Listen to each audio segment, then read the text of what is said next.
guys, Steve from CCL. Today we're going to be taking a quick look at this. This is the Philips Fidelio SoundRing. It's a wireless AirPlay speaker, so if you've got a compatible iOS device such as an iPod Touch, iPad, iPhone, etc. with both of these connected to your wireless network at home or in the office, you can basically set this as an external speaker and any music that you play on your iOS device will play through this. It's also got auxiliary inputs, so if you've got a non-iOS device such as an MP3 player or an Android based phone, you can plug that into the auxiliary using a 3.5mm jack and you can play anything through the speaker as well. It's actually made up of 4 individual drivers, but I'm going to be calling it a speaker. So let's move the camera and see what you get. Right, okay, so I've moved the camera now so we can have a better look around the packaging before we open the product. So on the front of the box we've got an actual picture of the Fidelio itself there. Down here we've got a made for iPod, iPhone, iPad and a picture of the AirPlay logo, so iOS users should be familiar with that. The Philips logo on the side, we've got another picture of the actual speaker, but this time focusing on the top where we've got the volume up, volume down, play, pause and power buttons. On the back with the same picture. On the side it shows us the actual driver layout of the speakers there. So we've got 2 speakers on the top and we've got 2 speakers in the middle facing forward to give you a good room filling sound orientation. We've got a picture of a cello, at least I think it's a cello, and it says obsessed with sound. And at the top of the box it tells us that it's compatible for AirPlay with the iPod Touch 4th, 3rd and 2nd generation, the iPhone 4, iPhone 3GS, now obviously your iPhone 4S and 5 users should be fine as well, and the iPad compatibility there as well. So let's open the box and see what we get. We have a envelope which has a mini CD there for the user manual for PC and Mac, so that'll have a PDF version on there I assume. We've got our declaration of conformity, so obviously your electrical standards and safety, etc. We have our worldwide guarantee leaflet, a quick start poster, which I'm guessing will talk you through, talks you through setting up on your iPhone, connecting it to your wireless network, etc. And then we have a multilingual manual there that goes a bit more in depth. So we've got those there, let's pop them back.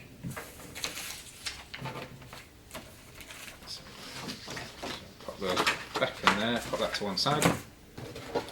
Some more packaging, and then we have the actual speaker itself, which I'm going to pop to one side just to wind everybody up. We have some more packaging, and then we have a 3.5mm to 3.5mm cable, so obviously if you've got a mobile phone that has a headphone out port on there, you can connect it to that and you can listen to your music from your phone. We have our power brick, which has a 2-pin European lead on, and you can swap that out for the UK one that's supplied, and that just simply clips in and snaps on. Now the only thing you might need to worry about here is the actual clearance of the plug, so if you've got any plug sockets which are mounted quite close to a surface or near the floor, you might have to look at the clearance for that. So you've got a power lead there, quite a long power lead, and that's it for the packaging. So if we have an actual look at the speaker itself, got the speaker there, let's just take this off. Take that off. Right, okay, so you got the actual speaker. It's not too intrusive. It looks a bit, you could sit it on the mantelpiece and nobody would know straight away that that's a speaker. Obviously it could look just like a circular ornament. So yeah, it's got this brushed aluminium stainless steel look going on, probably aluminium given the weight of it. We've got our power button, play, pause, volume up and down there as well. Rubberized base, so if it's sat anywhere obviously with the volume on full it shouldn't go anywhere. It's quite sturdy there. On the back we've got, for first time use the Wi-Fi setup key. Right, okay, so I'm just going to peel this off. There we go. Right, okay, so on the actual rear we've got a little push button there for our wireless connection, so if your router's got one of the authorization buttons on there which you can press, and then press this one, they should start talking to each other. Different routers call them different things, so obviously consult your router manual for that. We've got our power in, a USB port there for charging your iPhone, your iPad, etc. And then we've got the MP3 link, which is obviously for the auxiliary in. So what I'm going to do is I'm going to get some power to this. I'm going to plug my phone in, we're going to listen to some music and see how it sounds. Obviously the built-in microphone in the camera is not going to do this justice, but obviously it'll give you a good idea of what you can expect from it. So yeah, I'm going to get some power to it, I'm going to get some songs on the phone and we'll see how it sounds. Right, okay, so I've plugged the unit into the mains. Now I don't have an iOS device, I've only got the Samsung Galaxy Note 2. So I'm going to be using the 3.5mm to 3.5mm audio jack to connect to the auxiliary input on the unit. But it should still give you a good idea of how it's going to sound. Like I say, the inbuilt microphone is not going to do this any justice, but it's going to let you know what to expect. So, and obviously it lets me hear it as well and give you an honest feedback on what I think of the sound quality. So we've got the 3.5mm to 3.5mm audio jack.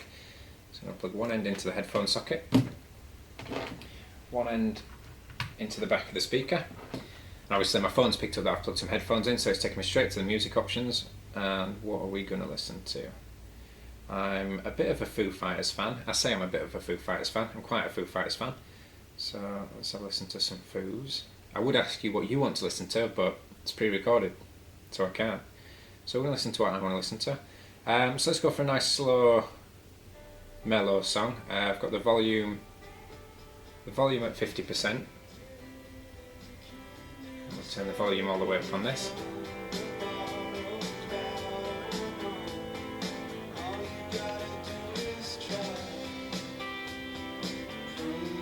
Right, okay, so with the volume at about 50% on the phone, it's full volume on the actual speaker. It's nice and clear, there's no tones overpowering any other ones. Quite clear, quite crisp. Obviously it's a very mellow song and the notes that we're getting out of the speaker there are very mellow as well. So let's just wind this one back and we'll go for 100%. And let's see what this sounds like.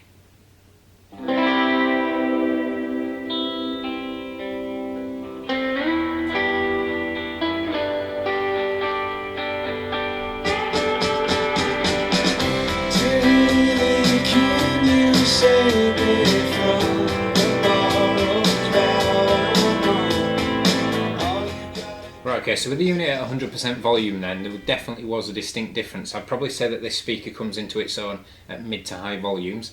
All the notes very crisp there, nice tones coming out of it, so it does sound quite good. Obviously that's with a very slow paced and mellow song. Let's go for something a little bit noisier. I'm also a Muse fan. I say I'm a Muse fan, I'm quite a Muse fan. So let's have a listen to... Let's have a listen to one of the classics that everybody should know. Let's see what we got. Here we go. So I'm going to go in first of all at 50% volume on this one and see how it sounds. Now, just to note, all the equaliser settings are turned off on the phone, so there's nothing fancy going on there.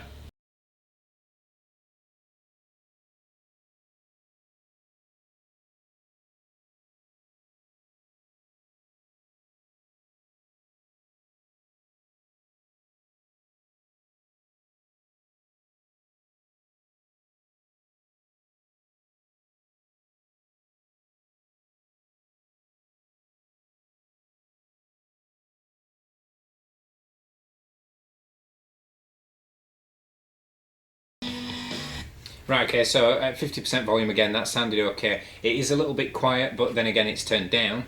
I could have listened to the entire song then, to be honest. So let's crank this up to full volume, and again let's see how it sounds.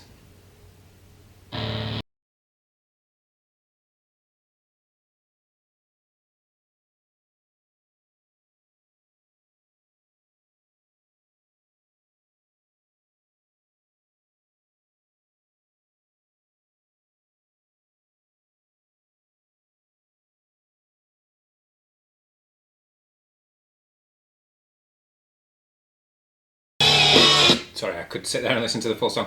That actually sounds, again, much better at full volume. The bass reproduction on the speaker is actually quite impressive for such a little speaker. Let's see if we've got something a little bassy that we could go for. What have we got? Stockholm Syndrome. Let's try that one.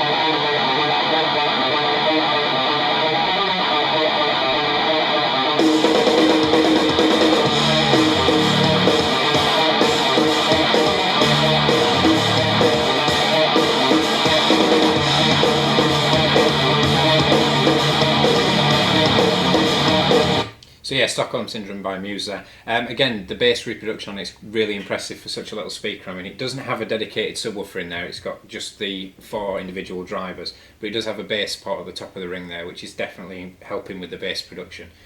So all in all, I'd say I'm really impressed with it. For such a little speaker, it's doing really well.